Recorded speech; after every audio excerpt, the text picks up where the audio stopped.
நம்புவீங்களா ஹசரத்? 2 வாகனமே அல்லாஹ்வுடைய கிருபை கொண்டு 2 வாகனம் கொண்டாடலையே நாங்க பெட்டாக்கு. ஏனென்றால் பெட்ரோல் அடிக்கவும் சல்லி இல்லை ஹசரத். பாருங்க லட்சம் பெட்ரோல் அடிக்கவும் சல்லி இல்லை. அவ்வளவு மோசம் வியாபாரம். வந்தவுடனே அவனுக்கு நான் கழுத்துல ஏறுவானுங்க, பார்த்தாலே வர்றான். சரி துவா செய்யுங்க நாங்க வாரண்டு போயிடலாரு. இவர்கள் தான் இறை வழியில் கொடுக்காமல் அமைக்கி வைத்தவர்கள். செலக்டட் கிரௌடாக இப்படி கொள்ளையர்களின் வெறிப்பார்வைக்குள்ளாகி தூக்கி செல்லப்படுகிறார்கள். அங்க போய் உட்கார்ந்தோன்னே ஐ கெனாவேங்கிறான். கெனாவே தீபா லொக்கேகின் தேக்கா. இது நடந்தது.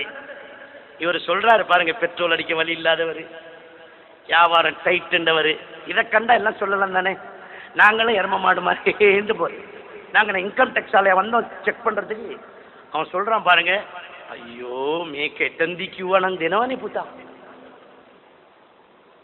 அப்படி இல்லாம இன்னுவா மந்தாரு போல்காரு முக்குட்கரண்டிப்பா தெம்ம கோல்கரப்பாங்க.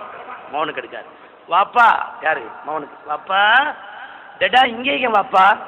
டெடா இங்க இருக்காரு. கிடா மாதிரி இப்ப உங்களுக்கு டெடாவோட இறக்கமீனா மம்மி கிட்ட சொல்லி அந்த ஆயில பெருசுல 2 ரெடி பண்ணுங்க ராஜா. இவங்களோட ஆட்கள் இப்ப வருவாங்க, கொடுத்துருங்க. அப்பதான் டெடாக்கு வரையிலும் போனா பெருசுல 2 சும்மா சிம்பிளா கிடைச்சிச்சுங்க. அதம்பளையாங்கண்ணா இதுதான்